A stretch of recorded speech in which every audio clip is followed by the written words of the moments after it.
Hello, everybody. My name is Beth Clark, and I am the Senior Director of the Digital Leadership and Learning Center of Excellence at CISA TUS. I am so excited to be with you today as we are going to take a look at planning and pacing for the virtual environment. So let's get going.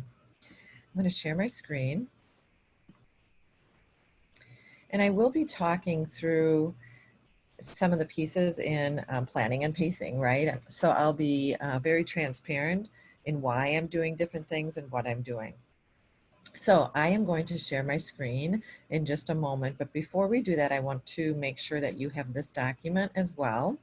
You should have gotten a copy of this with your video, and you can go ahead and open this because we'll be using these interactive links as we go through our presentation today.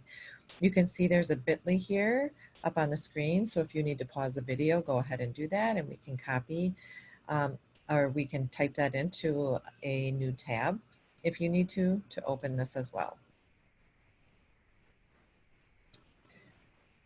So let's get going. I am going to present my screen. There we go. And let's go. So we don't need that, but let's take a look at this first check-in. So as far as pacing, what I want you to know in a synchronous session, I always check in with students first. So any kind of check-in. Now this one I'm kind of wrapping in a little bit of content. You can do a check-in such as an emoji. You can put a picture up if you want to. But as far as getting into a synchronous session, I always try to check in with my students. So let's take a look. This first one is an emoji writing prompt. And so I could ask you, so what is the story behind these two emojis? And then they can go ahead and respond in the chat. I want you to know that this prompt, I'll show you this. Let me just click here. This prompt is found, oops, on your document. And it's right up on top, actually. I put it right there for your check-in. So I just want you to see how this works. So I click on this. Eric Kurtz created this. And you can see at the bottom, do you see 2 emojis, 3 emojis, 4 emojis? So you can have up to 5 different emojis for your prompt, depending on how much writing you want your students to do. So I started with 2. Now it says Control R, Command R to change. So what it will do is reload itself, and you'll get a different set of emojis. And I can do that again if I'm like, that's not really, let's see what else there is. And it will load again. So on. So you can keep going, or you could have students say stop, and then you could go ahead and have your writing prompt or your check-in for the day. So you should just see how that activates creativity. It's quite amazing. So go ahead and use that if that's a resource that would be helpful for you. So the next thing I do when I'm pacing in a synchronous session is that I do an activator. So this is the activator that I'd like us to participate in with our teams. And so if this was synchronous, I would actually do a breakout session with you for about 6 minutes. And what I want to do is just kind of take a look at the school versus learning. Now this first activator, there are not high stakes. So when you go into a breakout room, the first one is more of a social situation. Remember, 2 things kids want from school. One is to feel like there's a sense of belonging or feel like they can have some social time.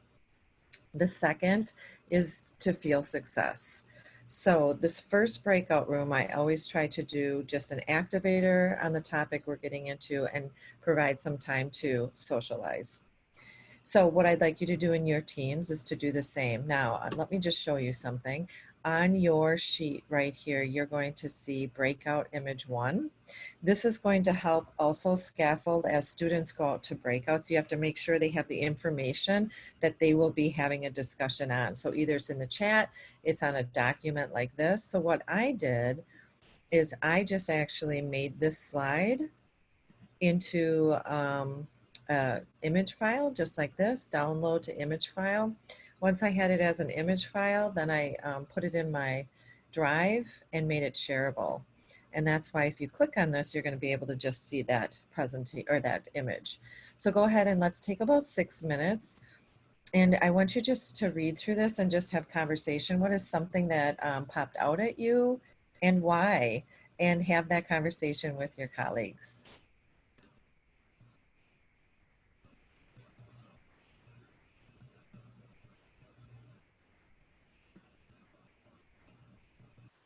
Welcome back. So thank you for engaging in that dialogue. Let's take a look at our intended targets now. So today I'm hoping that you have an understanding of virtual instructional design, start participating in virtual learning strategies, and then start to think about some kind of application plan as you go forward with your lessons and learning experiences. So if you would, I encourage you and invite you to think about what your learning goal is today and how will you know that learning has been a success. So thinking about those indicators. In this way, this is a strategy to invite your students into the learning process instead of being passive. So we can only do so much for our students, but they really have to commit to the learning process as well. So if you can also do that, think of a goal today for a moment. And then what are those success indicators so that we know that your goal was met? What might that look like? And that might change through the process. So take a moment to think about that and also write that down so it's become solidified.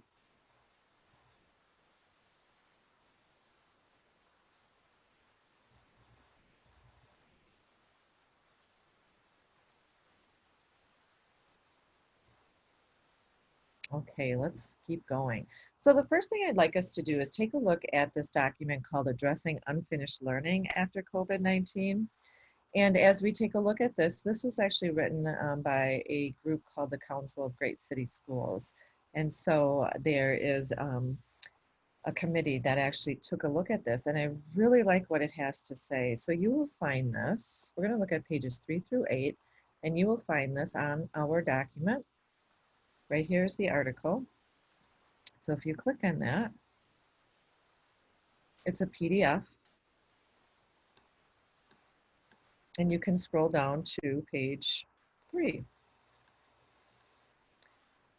All right, so at the bottom of page 3, it talks about 6 different ways to support learners as we get started, and I just really like this. So it is, if you were to do this, I mean, you'll have access to read this whole PDF if you're interested in, but my intention for right now is for you to jigsaw this activity. So in your team, split up who will take what, or the other option is to do a skim, everybody skim. So you decide in your teams who would like to do what. And then the next thing, my hope was that you would actually open, there's something called a learning slide deck here, unfinished learning slide deck. And you would, one of you would be a scribe for your team. And whoever read number 1 would actually do a protocol, well, all of us will do a protocol called TQE. So as you're doing the reading, what are your thoughts? Let me show you this so it makes more sense. What are your questions? You can see it right here. And what are your epiphanies? So in your section, what are your thoughts, your questions, and epiphanies as you read that piece? And then we would put it in this collaborative doc. So each team would have their own doc or their own slide. And then our intentions for this would be that your district would then have this collaborative document of all of these ideas, thoughts, questions, and epiphanies, right, from each one of those sections. And you could go ahead and review each one. So what I suggest is that we would start with this task in your group, who's reading what, and then who's going to be responsible for adding their thoughts, or if all of you can access at one time, I know we can get up to 100 people at one time on the slide deck. You can actually just click on your slide. So if you're team 1, click on your slide and go ahead and add your TQEs. So go ahead and let's take about 15 minutes, I would say, for this. So you could do a good read and then think about your thoughts, questions, and epiphanies, and go ahead and add them on the slide deck.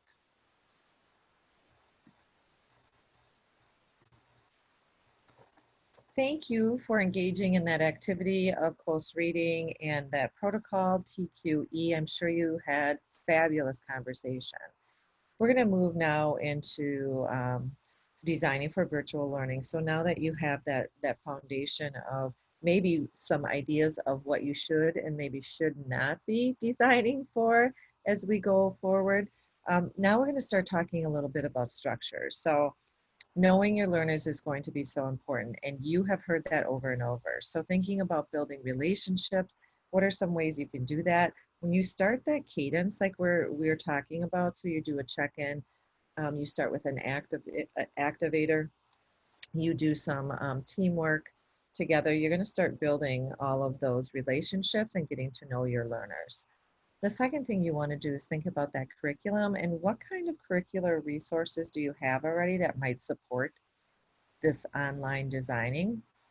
And then the pedagogy is all about how we do it. So you can see one of my moves is to share a collaborative document. You might be using your LMS, Google Classroom, Seesaw, whatever works, and that's part of how you're going to be leveraging some digital tools for learning. So thinking about how that pedagogy will work with your digital tools, and this is actually intentional, so it goes around and around. Like this is constantly happening. It's not just a one time and you're done. So take a look at that and consider how you will design. So when we talk about building relationships and building an inclusive environment online, a couple things to start with, and one is a classroom community plan. So start thinking about spending time with your students online and building community norms, routines, expectations, and thinking about how these routines and expectations can be wrapped in with student voice so that they understand it, that they're a part of it, they feel a part of the community. That's building that trust and relationship with them. And then thinking about how it looks synchronously and asynchronously. We're going to talk about that in just a little bit, but consistency is key for all students, especially students who have endured trauma or experienced trauma. And most of our students coming in are feeling like that. The other thing is creating a video for reteach opportunities. This is going to be so important as you go forward, is to think about when can you record your instructions. So how do I do something? Record the content. Kids can then go back anytime and take a look at it, just like you're doing this right now. So it's pretty cool. So one activity that I thought would be super helpful for your students and to alleviate any kind of, or some anxiety, I should say, but if you in your community talk about something that goes, if this happens, then, so it's the if then, and what you do with your class is you create this list of things that might happen when we're in a synchronous environment, might happen when we're in an asynchronous environment. And then what you can do is have students, and you can do this in breakout rooms too, but have students come up with some scenarios that will help support. And then once you have your, if this happens, then try this, and you have that documented, it would be great to have that in a common space where one, people could find it at any time. Two, people could add to it at any time. So knowing that something came up that we weren't pre-planning for, but I'm going to add it on there in case it happens to somebody else. So this really does help with planning ahead and students just feeling comfortable. I put on here some tools that might support that. Of course, your Google Apps, you could do a collaborative document, slide deck, whatever works. And then Jamboard, which is a newer Google app. So what we're going to do now is take a look at the two most important considerations when designing online. And when she talks about these, I'm going to just move that. You will be able to actually engage in something called Edpuzzle. So she's going to talk, and I inserted some questions in there to support your thinking. And I also wanted to model this tool. Edpuzzle and Nearpod both do this, where you can add interactive questions to your videos and students can think. You can also add an option to skip the questions, which you have because you're adults, of course, but you can also remove that if you feel like every student needs to answer a question. You know, think about learner variability with this as you're going through this. How did this feel for you? So to access this, let me escape here. We are going to go to our document, and you can watch this together as a group and answer, or you can actually go ahead and watch this alone, independently. It's totally up to you. You can have a conversation after you watch this and let me know what those two considerations are. So this is what it will look like when you click on the link, and all you do is click on play and off you go.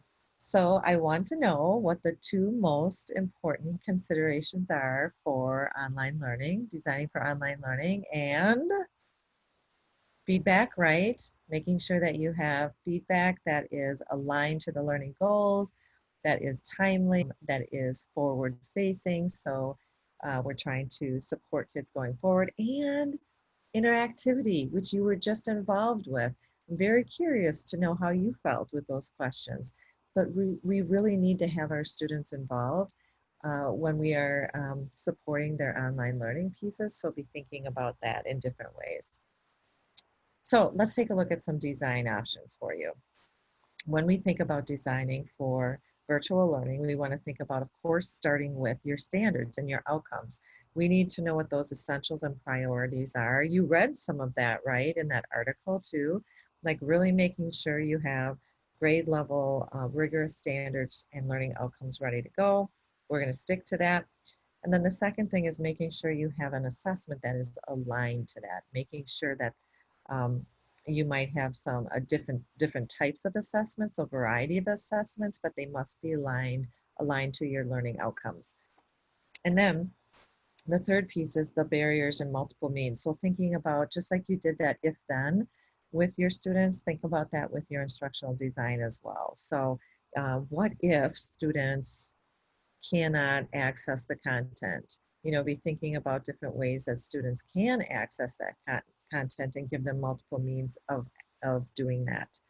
And then the learning experience, thinking about planning that learning experience and making sure that it's engaging, you're providing feedback during that experience, and it is interactive, just like we talked about, and then reflect and adjust. We need to make sure that we are reflecting and reflect with your students. They want to be a part of this process. What went well? What should I change for next time? And of course, they'll provide some really excellent feedback for us.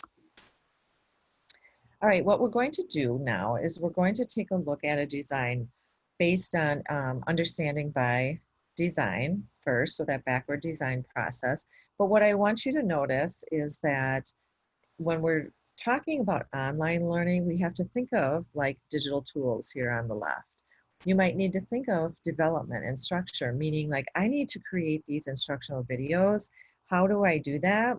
How do I develop it? Where do I store these? So you're going to start thinking about that interactivity and where you're putting all of this stuff. So you'll see that right here. But what I'm going to do is escape for a moment and go to my planning sheet.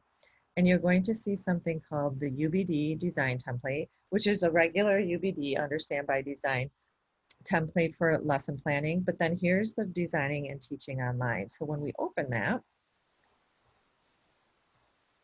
you and your colleagues can take a look at what is the difference? What are some of the different considerations we need to be intentional about when we are designing virtual learning? And so you'll see some of these pieces here.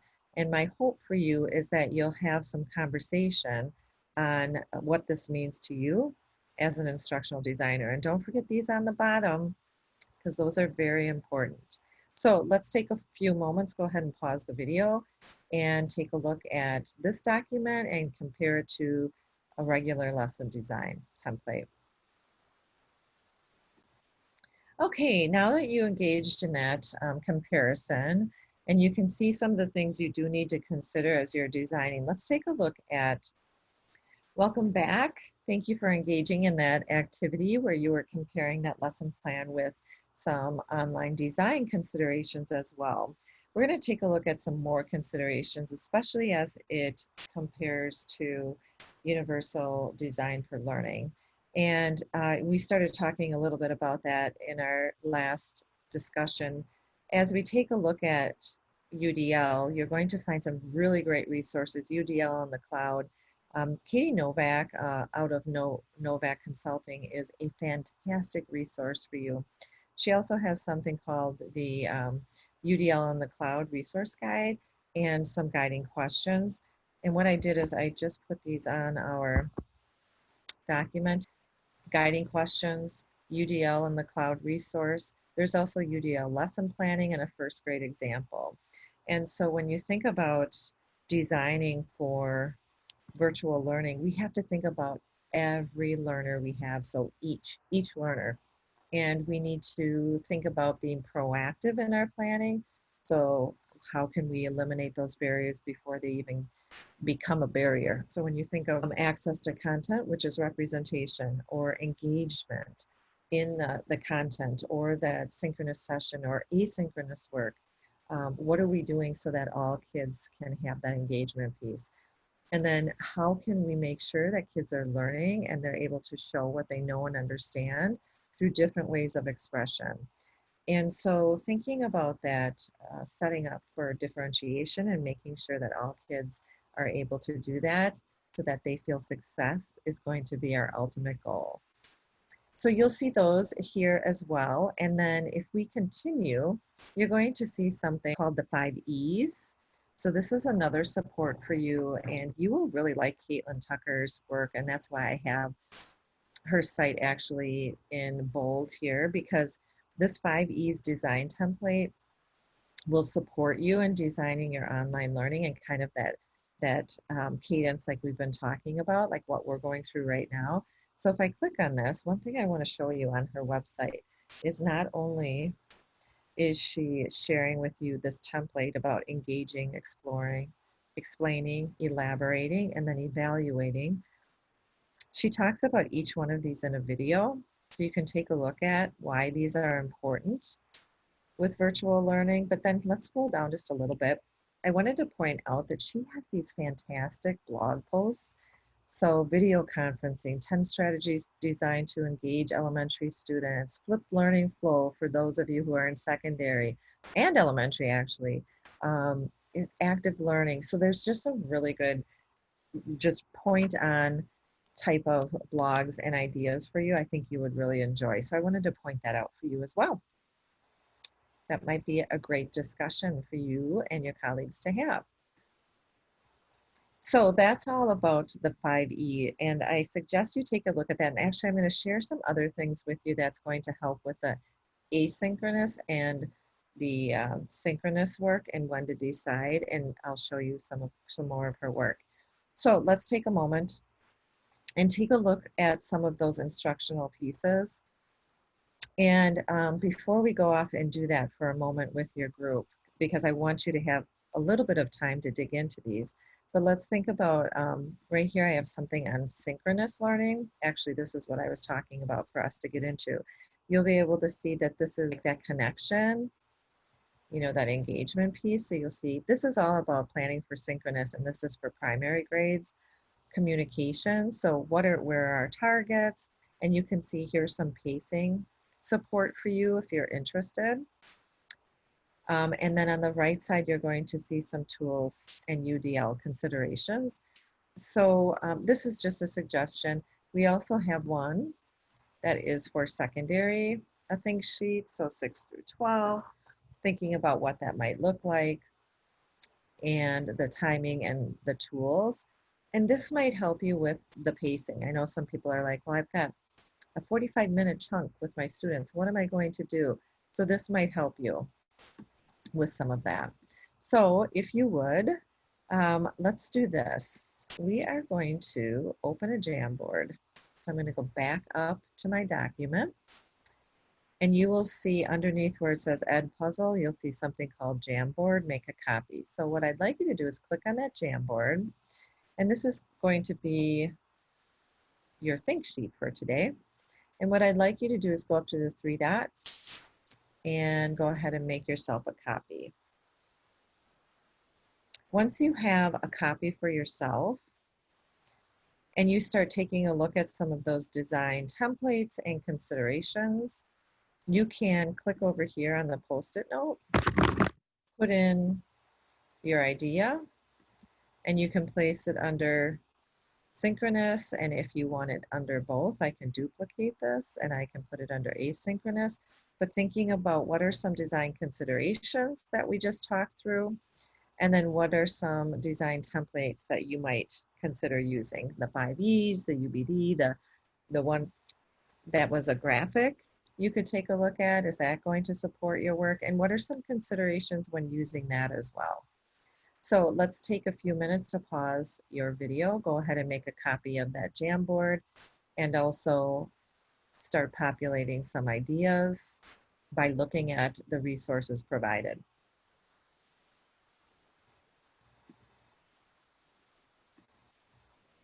All right, now that you have some design ideas, let's take a look at pacing.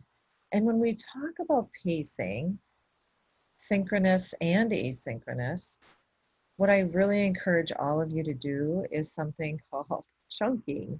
So just really mini lessons.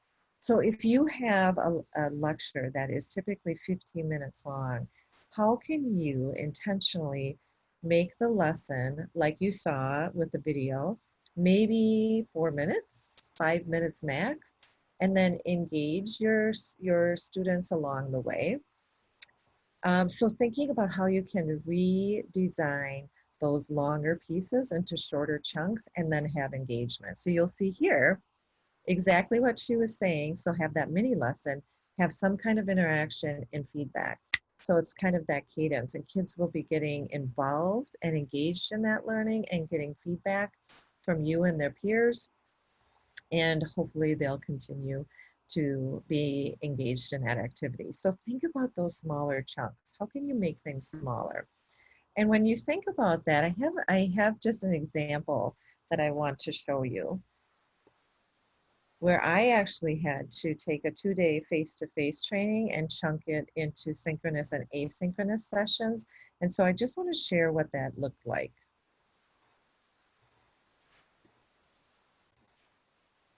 Here it is. And so basically I had to decide how much synchronous time would be appropriate. And what I did was we cut the content into modules, chunks. Remember, we're chunking. And then deciding what does that look like and what could be done asynchronously, what platform it would be on, and then what is the length and pace. Is it pre-work before we get on? Is it during a session, and how long will it be? So you can see that. I wanted to show you also, I'm going to just scroll down so you can see my chunks here. And as I scroll down here, so you will see here's a breakout room. We're going to do this synchronously.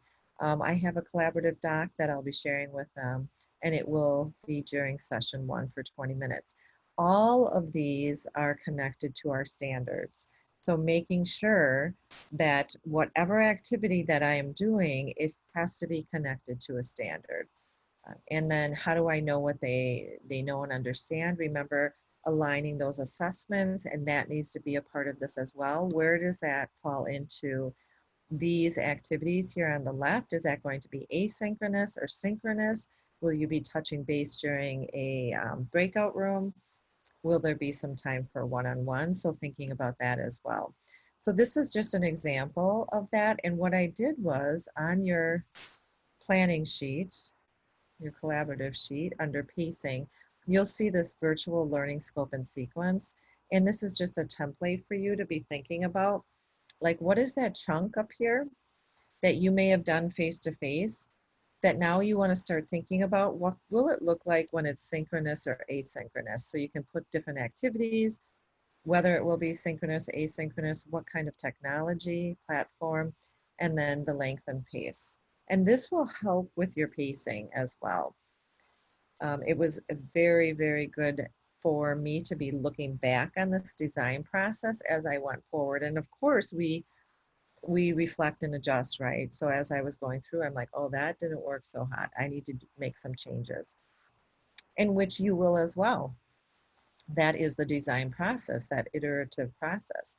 When we think about synchronous and asynchronous, let's take a look at this for a moment. So when we think about synchronous, we know the pros are that it's almost like a face-to-face activity, but we are not in the same room. But at least we get to see them. We can see some nonverbal if their cameras are on, and it builds that community and connection. I also love the breakout room. So think about how that will work for you as you go forward, and that teachers and students can give each other feedback. Also think about these cons on the side. So less flexible, not all students will be able to get there at the same time. The internet might be an issue. I know in every session I have people popping in and out. It's just, that's what happens, right? I've had sessions where I popped out. So we just have to be ready for that. It's not as individualized, but how do you continue to make those connections? And then it's a little bit more difficult to make a space for reflection. You have to be very intentional in your designing for that. So like creating a Jamboard for reflection or a collaborative document, anything like that will help support. Let's take a look at asynchronous planning. So when we think about asynchronous, we know that student-paced pieces of this is so important. And so they're able to go at their own pace when they need to be working. It's highly individualized. Learning can happen anytime, anywhere. If they want to work at 10:30 at night, that works for them. And then it's just more opportunities to incorporate multiple tools as well, and just different perspectives. The hard part about asynchronous is that it just requires a teacher to be more intentional for creating those opportunities for connection and community, which we have been talking about, right? How are you building relationships? It also requires understanding of that online learning. So how are students doing that? How do we make sure? How are they engaging, right? How are they interacting? How are they getting feedback? So just making sure there's a lot of that going on. And then making sure that your students are engaged and focused. And how are you doing that? How are you knowing where your students are? Are you creating one-on-one times, office hours, social time? Are you in the breakout rooms so you know when the students are actually having conversation? You can pick up some things there and then give them feedback. So just be thinking about that intentional piece with asynchronous work as well.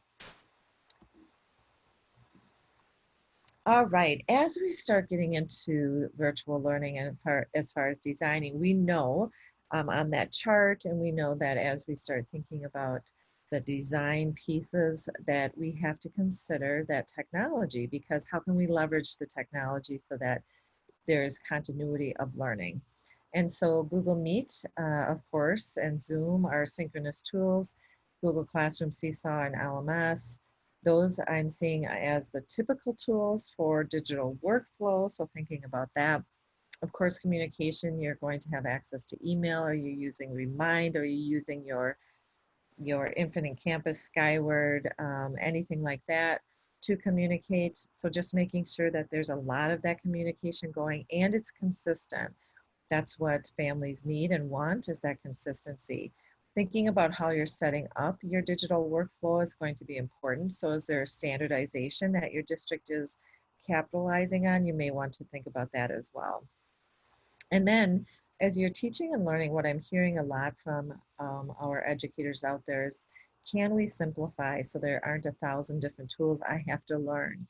So my suggestion for all of you is to stay kind of within a group of Google Apps, perhaps your LMS, and then maybe some other key, like is it Flipgrid that might be a key tool? Is it going to be Nearpod or Pear Deck or Edpuzzle, something like that?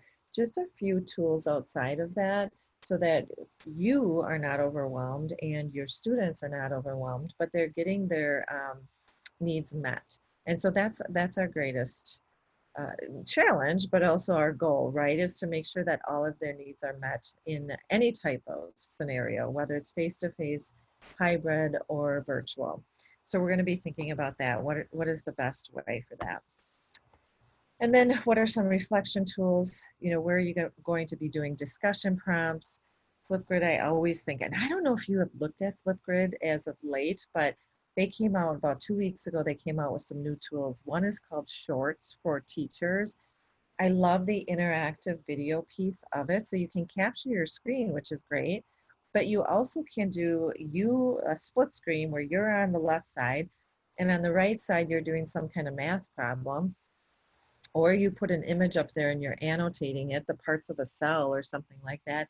I mean, it is so cool. So I really encourage you to take a look at it, and also that your students have those exact capabilities as well.